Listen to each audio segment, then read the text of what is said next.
My name's Rachel Lawrence. Obviously, I'm the Grown in Britain business manager. We're a not-for-profit organisation that certifies forestry and chain of custody for timber. So we're going to move on now to our third and final speaker, who is Craig White from Agile Homes.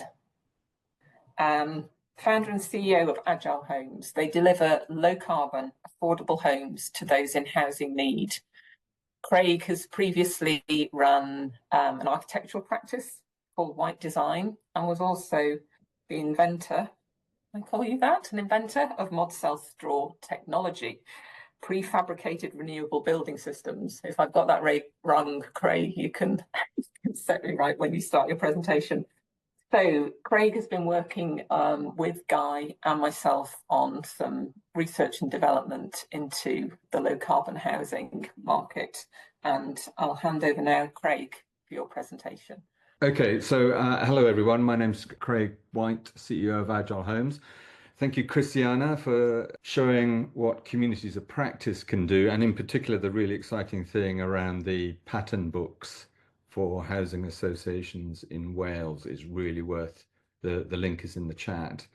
And of course, we work regularly with Guy, and he supplies quite a lot of the timber of the homes you will see. And he's used the phrase from forest to front door. Well, I've added another F, from field and forest to front door, because the change we will see in farming, whether you're cross around inheritance tax, climate change, this storm that's blowing through that will take down trees almost at the same level Storm Arwen did, and the need to diversify, but also the need to think very differently about how we might create a new economic engine if agroforestry was an underpinning base to an economic engine that could drive regeneration in rural settings. We even have some emojis for them.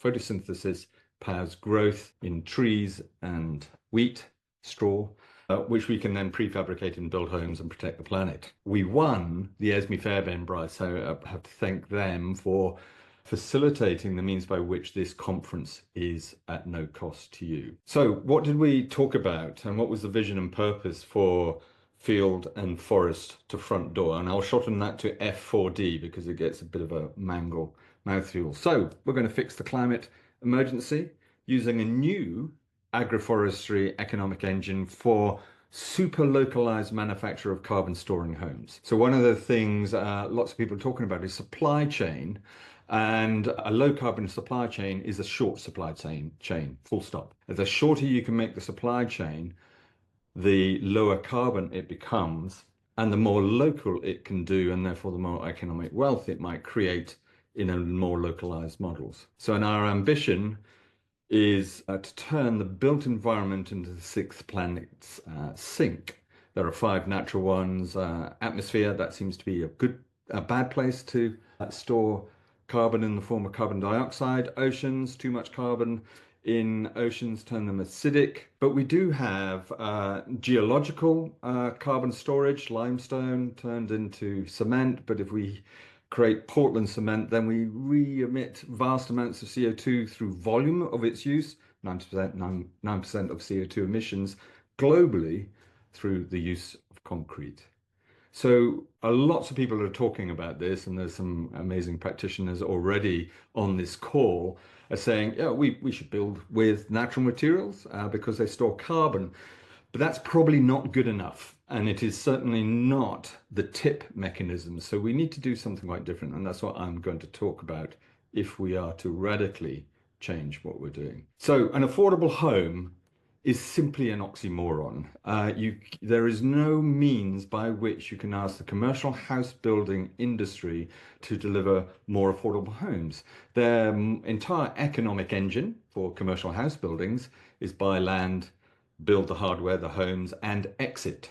And when you exit as a commercial developer and there's a lender, and there's always lending involved, that lender needs to see a 20% net profit margin before they will even lend. So the lending mechanism drives the profit demand placed upon the commercial developer. And every affordable home simply reduces that margin. And that's why you have commercial house builders who are doing viability arguments constantly with the local authorities that say, we'd love to do affordable homes, but here's 100 reasons why we don't. The simple reason is it cuts their margin. So it's a fool's errand to keep on asking those to do that. The housing crisis has created an enormous vacuum. We're only building half of what we need.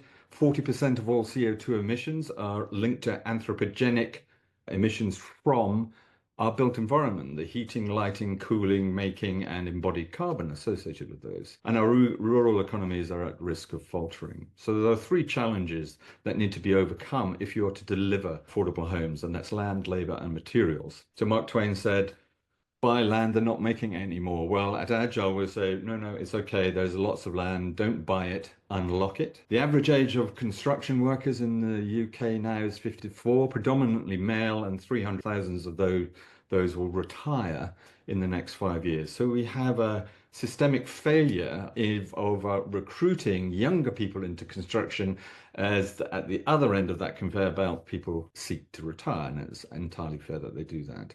And then materials have all this volatility in costs.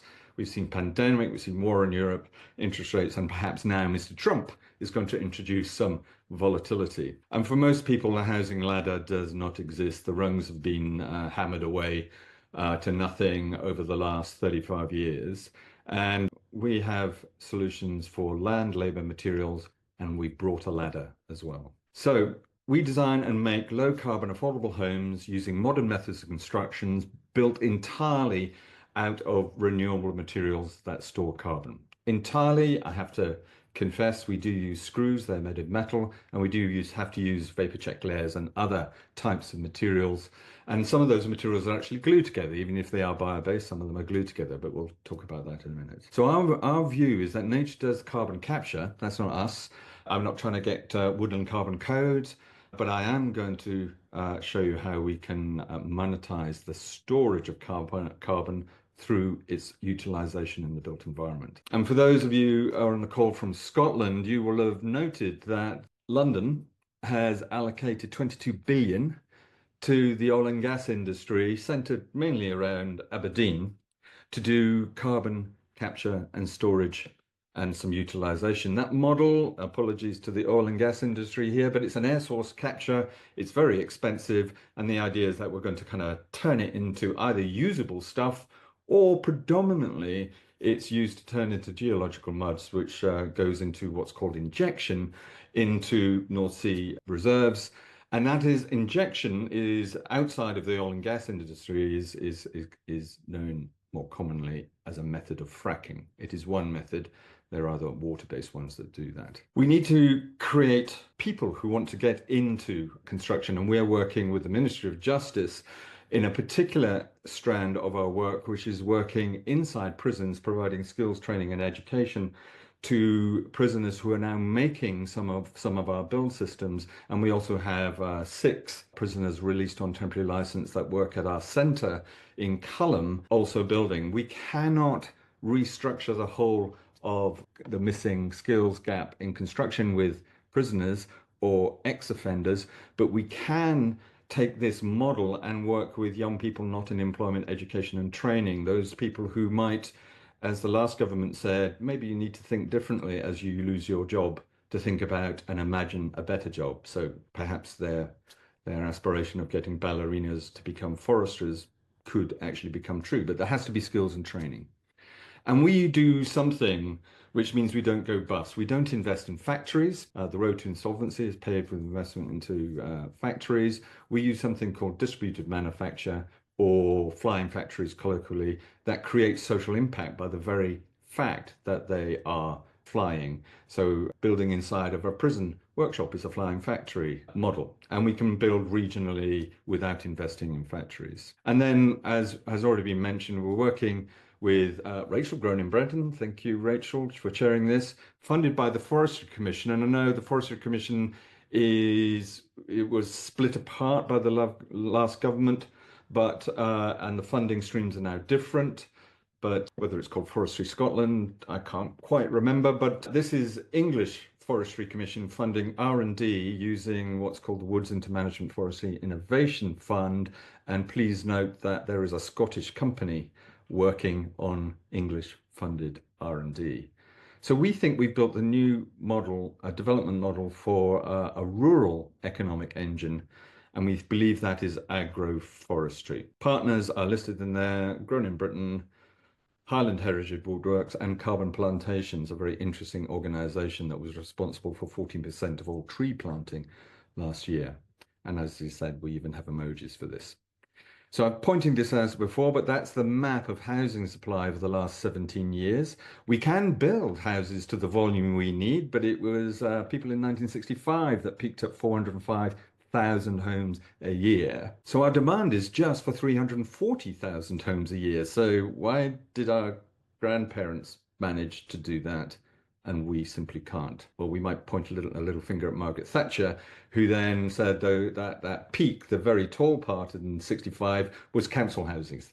And then there was legislation that said that councils could no longer build their own stock, and that gave rise to the Housing Association. But that was pretty much a stock transfer, not a house building program. And you can see the pale blue is housing associations, and they've never really scaled up. And then the private sector does what it does. So this month, the average house price in the UK broke through the 300K mark. So you can be a Cambridge graduate and still not afford a house in any metropolitan centre in the UK, Glasgow, Edinburgh, Leeds, Manchester, wherever it is, unless you are buddying up with another Cambridge graduate. So affordable homes is about poverty, but it extends and reaches into the middle class. So it's not something that is a need that we need to supply for others. It is us. It is all of us.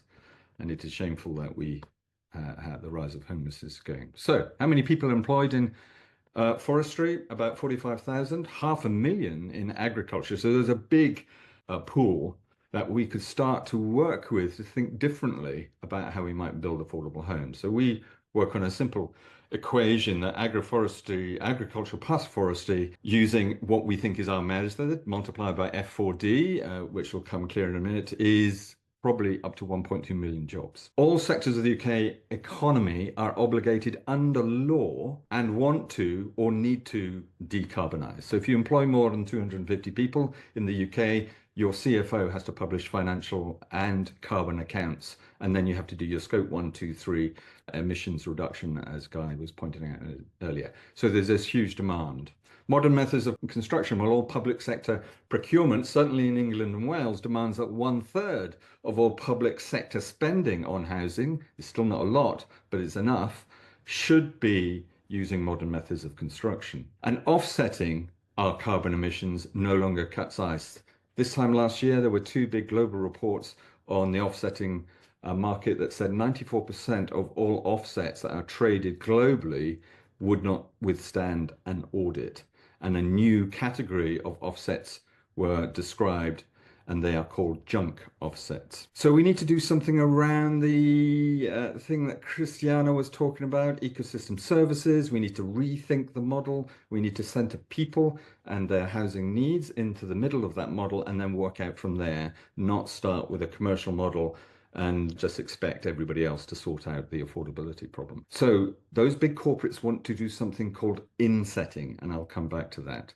So we believe we need to be able to generate wealth in all of its forms of measure in this new carbon economy. So what are we doing? It's a regenerative model. That was the ask of Esme Fairbairn. So regenerative has already been mentioned by Christiana, but what does that actually mean? Is regenerative the new sustainable word, part of our lexicon? Well, regenerative says that actually we should be doing more good than the impact of building our homes. So how could we do that? Well, we've got to look at biodiversity, we've got to look at our landscape, placemaking, focused on community, and build out from there. So we believe we can create a very high value, low carbon, short supply chain in rural settings and engineer a low carbon housing to build new forms of resilient low carbon communities using the super localized method. Why super localized? We paraphrase Schumacher, small is beautiful. We do housing as if people mattered, not housing as units. Not houses as unit economics. They have to now be centered around people and people in those communities, and they now must be resilient. So we unlock land in our world, in the agile world, by using social value calculators that all local authorities and public sector procurement bodies need to use. We're doing our skills and training program, which we're now scaling, and we've even now set up a charity to take that on because as a limited company, we can't get grant, nor can we benefit from gift aid. And we've developed a new innovative fintech solution that monetizes carbon storage and social value in one method. We call that carbon and social value trading, and it flows a new form of finance into the delivery explicitly of affordable homes, not expensive homes. So in England, and I know this is annoying in Scotland, but there are mirroring legislation in Scotland, but I'll just talk from an English point of view. We have three acts that can work in concert to unlock land and demand that social value impact is a unit of financial measure, not a candy floss aspiration. So the Self and Custom Builder House Building Act 2015 created a new land supply for individual and community-led housing. So that was a land supply unlock. That was done by Richard Bacon MP, a now unemployed Tory MP, but a radical one. He's moved to Scotland, so please do get in touch with him because he's a radical. I can forgive his conservative roots, but if his roots are radical, then we can do something different. And he's quite an impressive man. Then the 1985 Housing Act, there will be an exact version of that in Scotland, but now modified. That determines that the disposal of assets can and should be measured using social impact. And then the Social Value Act 2012 determines a cash value for that social impact. So the 2015 Act in England obligates all local authorities to create a register of land that cannot be sold to commercial house builders. And the more people that register on that as it being interested in being part of the self-build or custom build or community-led, then the legislation demands that the local authority increase supply to meet that demand. It's a very, very clever ratcheting mechanism. And so what we're able to do is come up with another equation. The value of the land equals something called a market test, less what public sector procurement demands, which is best value, minus the social value we create. So we do not acquire land. We don't take ownership of land. We simply unlock it on behalf of those entities below: housing associations, CLTs, CBSs, CICs, registered providers, etc., etc., etc. We structure those deals, but we don't touch the land. So as soon as, if we ever took ownership of the land, we're a developer, and then the doors of the public sector slam shut in our face. So what are the carbon economics? So emissions to atmosphere bad, carbon captured and stored good. So a typical house anywhere UK is emitting about 15 tons to atmosphere, and maybe 3 to 4 is actually stored in the use of timber. If you look at a timber framed house, and 84% of all housing in Scotland is timber framed, the emissions to atmosphere drops because it's a lower carbon footprint method of building to around about 8 tons, and then it's almost neutral in terms of the amount of timber. If you count the storage in the timber, it gets to, terrible word, a net zero, but still not good enough. We build our houses at an emissions to atmosphere rate embodied of about 4 tons. We use more timber in our buildings because we want to lock up more carbon. We use hemp, straw, wood fiber, cellulose-based insulations, and then we can also work with compressed straw board, which is a product developed in Sweden, brought to the UK, and now manufactured in the Czech Republic. So we are building with carbon. And remember that 22 billion that went to the oil and gas industry, their carbon capture cost is about €1,000 today. The carbon capture and storage cost of buildings homes is already built into the retail price of that timber, those materials, and those homes. There is not an ask for 22 billion. So we're going to try and salami slice some of that 22 billion. And we've got the DEFRA minister coming to have a look at this model to see if on a circular basis, these new forms of carbon credits might actually trade. So have we actually done it? Yes, we have. So on the right-hand side, or start with the left-hand side, that's a one-bedroom town. That's one of the types of homes we build. And in it, we have 27 tons of atmospheric CO2 equivalent captured by nature, but stored inside the building. On the right-hand side is the world's first trade certificate for carbon capture and storage in the built environment and the social value. So how do we monetize the social value? In order to unlock land, we have to demonstrate to a local authority, council, or landowner that the social impact is real using national TOMS calculators, social value calculators, independently verified by others to say the land on the open market might be worth 200,000.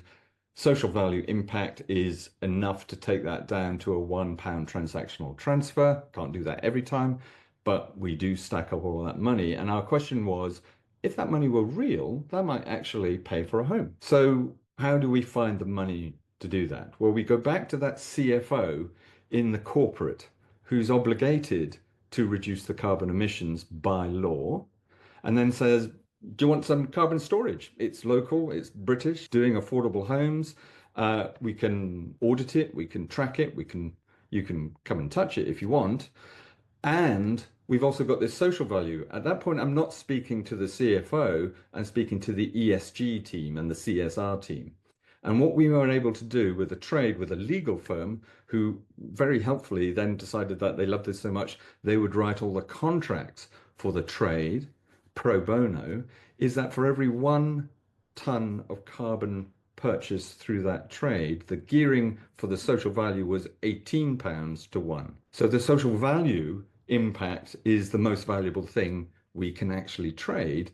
And we will probably complete 10 more trades by June, September this year. There's another one, or the second one is already in dialogue, again with another legal firm who works in community-led housing, for example.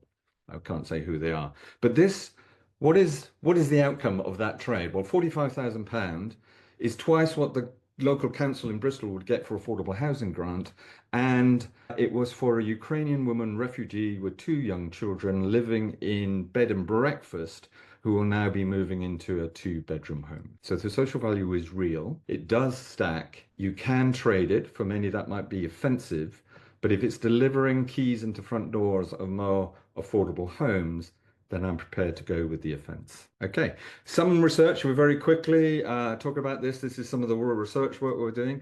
So we now hunt for carbon. We now want to re-engineer all of our build systems to say, if it's not capturing carbon, we want to get rid of it and therefore want to replace it with something that is biogenic in its root. And this is the work that we're doing with Grown in Britain, Carbon Plantations, and Highland Heritage Woodwork in Aberdeenshire. And I come from the straw and timber world, so it is agroforestry, and we're working with farmers to see how we can say what other products that you are producing that could be biodiverse in the way we build, and also attract this new form of carbon and social value trading. It's a thin CLT monocoque construction. We're now also looking at how we might remove glues. If you're gluing wood together, most of the carbon emissions are probably associated with the glue, not the volume of timber production that you're doing. What have we done in the past? These are all houses that are all built with straw and or hemp and timber and other combinations. On the left-hand side, we were at the Co-Housing Conference Scotland in Edinburgh on Tuesday with Paul Chatterton, founder of Lilac, talking about co-housing in Scotland. That is 20 homes, all made out of straw and timber, and the render is lime. And the United Nations selected it as an exemplar of their SDG 17. We didn't pitch for that. They said you've been picked. Then we work here in Wales as well. There's some Welsh Housing Association projects there, some Bristol Council housing. The world's first open market sales of straw bale homes is the third column. Then we do hotel, leisure and tourism. Then we do grand designs. We built live on television 15 years ago a straw and timber home for Kevin MacLeod. We use fun cranes, that's a spider crane. We can do volumetric, but it's very expensive. So we are an IKEA build system, flat pack, rather than volumetric. And then we also build what we call TAM as well as conventional homes. And we also do schools and other projects. Here's an example of how you tie all of this together. So this is land that was free and hidden in plain sight for Torbay Council. A home made of timber and straw, built in HMP Leyhill Prison, working with the Police and Crime Commissioner, who loved this so much as reducing reoffending program, she said, I'm going to write the check for this house. Thank you. So that was a social value trade even before we imagined that we would structure that. And this is for young single mothers who have fled domestic abuse and have found their way to being in Torquay, but more often than not in emergency and temporary accommodation, which is predominantly bed and breakfast at the emergency end. So this is a move on for young single mothers and their very young babies. They then stabilize mum and baby. Adult social care services work in a multi-agency way, and then when mum and baby are kind of settled, they will have found somewhere for them to move on to. And we're on to 9 mums and babies having gone through this, and Torquay want more. In terms of how we do an urban model for economic construction of low carbon affordable homes by the communities themselves using hyper short supply chains, we were co-founders alongside the Knoll West Media Centre and the community of Knoll West for the We Can Make Homes project in Bristol. And this is a kind of map of how do you start to put all of this stuff together. That was funded by Homes England, Nationwide Foundation, Power to Change. The Nationwide Foundation will fund in Scotland as well, as will the National Lottery, whether it's through Power to Change or in a Scottish equivalent of that. And we also work with the Arts Council because it's arts-led. Here's one for Somerset Council that we did, which is an unlock. So we don't just do the small and the low, hyper local. We're actually doing larger projects. They came to us and said, we really like your model. We have no idea how this works. So they showed us 10 sites. We picked 3, and then this one was selected. This is a car park in Frome Town Centre, but it's up the hill, so it only has 25% utilisation. So what we've done is divide the car park in half, and we start on site later this month with 18 low carbon affordable homes. Somerset Council said, well, we don't retain stock, so they introduced us to Stonewater Housing Association, Southwest Housing Association, and they will manage and maintain. And the land was unlocked for what's called a consideration, about a fifth of market value. And then Stonewater wrote that check, not us. And then all of these will be social rent or LHA rents. Lilac, I've already talked about that. This is a project that is on site at the moment. This is working with Places for People. This is Stonebridge Park. This is working with people who have lived experience of rough sleeping, coming off the streets now, but with complex drug and alcohol addictions. So this is 7 compact homes. So they're studios. They're not, the government will fund space standards for formerly homeless people at 24 square meters. So they're like a studio. And the reason we're called Agile is that we built it on a 40-degree slope. The shallowest part of the slope was 15 degrees, the steepest was 40. And as of yesterday, this is what they look like. So unlocking land is often looking at land that most conventional house builders would never even get out of bed for. So Places for People had spent 4 years trying to get a solution in place. We then met them, and then a year later, we got them, 9 months later, we got them planning permission on site. It's about to be handed over at the end of this month. And this is the amount of carbon that is stored in each of those. These are the house numbers, so number 1 through to 7. Each one is storing 17 tons, 17.43 tons of atmospheric CO2 equivalent, and we label that because we want to audit that and we want to demonstrate and celebrate that. And that's worth a lot of money. And the social value tokens for working in profound housing need with formerly homeless people is worth a fortune when you go to speak to corporates about how much impact are they actually delivering. So what we've created is an ecosystem map of this. On the left is commercial, on the right is our new charity, which we established in May last year. It's going to take on the skills and training program because it can benefit from gift aid, etc. It's called Woodbridge Construction Skills Academy. It's not just for prisoners, it's for anybody who wants to get transferable skills into construction. And right in the middle is Captivate, a platform which we have set up a company now. It'll have to go independent from us because we cannot mark our homework. But Captivate is a platform for trading these carbon and social value tokens in which we capture carbon, social value, and imaginations. That's the end of my presentation. Thank you very much for listening. And I'm going to stop sharing. I'm going to chuck some questions at you now. So one really good question about, could you give a little bit more detail about how the release of land or unlocking of land is possible? The question is about how you prevent a competition with property developers who have all the money and no interest. They would have more money and push up the price. So in England, sorry, the Custom Build Theft Act ring fences that land supply. So all local authorities are legally obligated to create a supply for custom, community and self-build. The fence that is erected around that land cannot be sold to commercial house builders until such time as all co-housing groups, community-led groups have had a go at acquiring the land from the council using social value calculators. So what we have done, we've done this 8 times already on behalf of, that could be Tiny Homes Bristol, for example, which is Tiny Homes plus affordable homes, for several community-led housing projects. We've done it in Walsall, quite a lot in Bristol.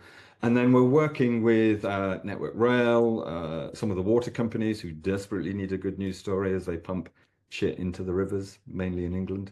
They want something powerfully good. So we're speaking to Wessex Water, Thames Water, etc., and say, you have a covenant on the land you own. And so the commercial developers don't want to really do the small local community stuff. It's a pain. They don't like really doing consultation, and they're excluded until such time as the local council has exhausted the opportunity to get it let through to community housing. And then the other way of doing it is being smart, fast, doing it small, get 1 done, get 8 done, get 1632 done, and just keep on rotating that model. And that's why we were running Radical Housing Conference Scotland, is that the land assembly challenge in Scotland is harder but not impossible. The funding is different but could still work. But the funding grant regimes come and go and dry up and get withdrawn. So that's why we've worked on this new model of carbon and social value, which could be the amount of money, which is the final hard yards of actually getting a project to be commercially viable for a community-led project. My understanding in Scotland in particular is that there's lots of community demand, but it is that last journey through to financial viability that becomes a challenge. The commercial guys not really interested in this space. They make a lot of money doing what they do anyway. Yeah, there's a couple of interesting comments about a question, is it also the case in Scotland, if enough people register with their council for custom and self-build, the council must make more land available? I think the custom self-build is fairly new, 2015, so it's what's that, 10 years old now, enacted in 2016. So the principle though, and also the key thing is that the Social Value Act in Scotland, the Scottish version, insists that local authorities must listen to these arguments, but are quite often just eased to one side because what the council wants is a receipt, and it's much more cash generative if you do that on the open market for the commercial deliverers. But what we would say is that co-housing, community-led housing, actually is a spend to save strategy, because the adult social care bill for any authority in Scotland will be going through the roof. Community-led housing and co-housing has measured and actual co-benefits of reducing the need for adult social care intervention for much longer, especially in the aging sector. So this is why we're doing Radical Housing Conference Part 1 and Part 2. That's my answer. There's a couple of questions about refurb as opposed to just new build. So exactly. thoughts on that? Yeah. Yes, so we're working with a funder, and this will work transnationally. So this is not an English accent solution. This could have a Scottish accent as well. So we're working with an organization called Ether, who have £300 million allocated from Royal London Pension Fund. It's a pension fund, happens to be in London, but it doesn't matter. And that is a hybrid solution that does 50% of the houses will be purchased and retrofitted using retrofit carbon credits, and then 50% will be new. All of them will be socially rented, and then the vehicle through which all of that is done, because everybody say, well, there's some commercial guy making lots of money here.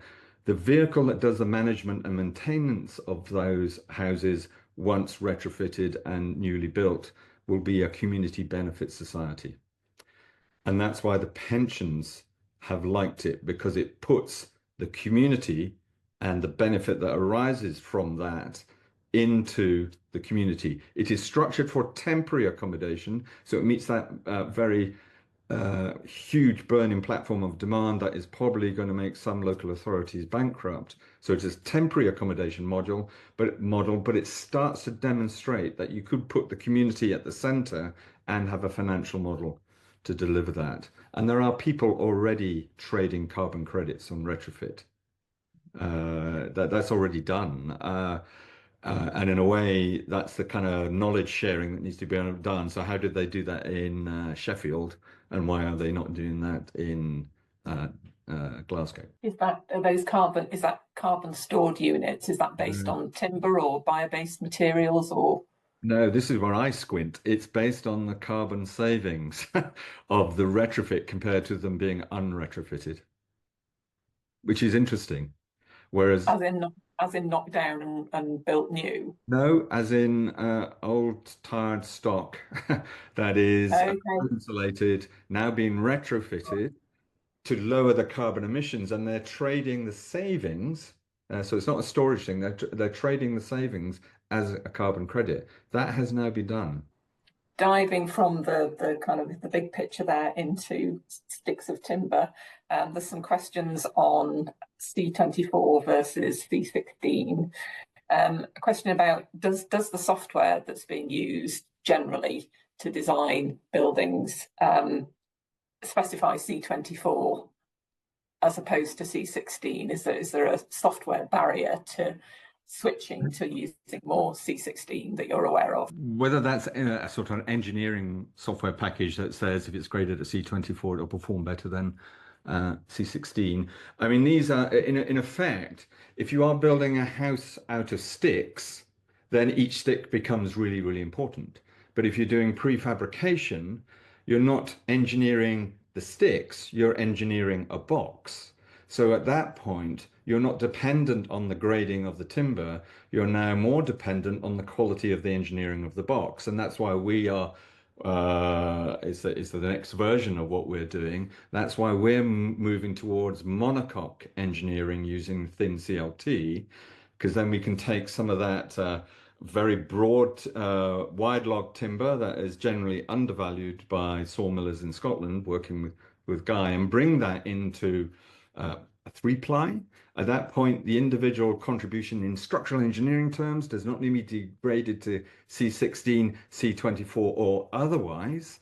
I am now testing the sheet that has been created, and then I engineer the monocoque. And at that point, the individual contribution from any piece of timber is now superseded by the performance of what you design as a whole. So it's a systems engineered way of thinking about construction, not a component engineered method. And then it's really, really simple. For architects and engineers, bigger numbers are better. So we kind of go, oh well, let's yeah, it's got to be C24 because it's a bigger number, therefore it must be better. And then the other point that a guy raised was treatment. We should not be treating timber inside walls, certainly at partition level. And I also don't think they need to be done if you're doing a closed engineered box. Any other questions before we move on to the panel? Were there any learnings? I know you were at an event in Scotland earlier this week. Were there any learnings from that event that are relevant today? Appetite is huge. Intention is fantastic. Paul Chatterton was here. As a social democratic progressive country, everything that needs to be in place should say that the landscape for scaling co-housing community-led should just be natural, but what there appears to be, not everything is joined up quite as it should be yet. And I know Ariane Burgess is on the call, MSP. Others are working very hard to kind of say, so how do we nudge all of this stuff together? The key thing that I've learned and what we're trying to bring to Scotland, the best place to do carbon capture and storage using bio-based materials, predominantly timber, is going to be Scotland. So what we bring, we hope, is new finance. We can't fix everybody's financial problem. That's not our job. I'm a taxpayer, so the councils need to do their heavy lifting. The Parliament needs to do their heavy lifting. But sometimes a little bit of money flowing into the right place can catalyze stuff. So this is why Radical Housing Scotland Part 2 is going to be really important, because that's where we want to bring all this stuff together.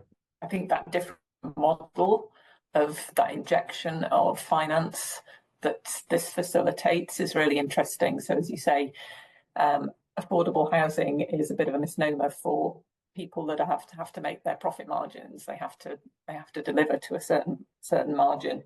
And if there's an extra stream of finance that comes in related to the stored carbon, which then also allows you to start seeing the built environment as a carbon capture and storage rather than fracking, which to me sounds like a more sensible approach, then yes, what's not to like?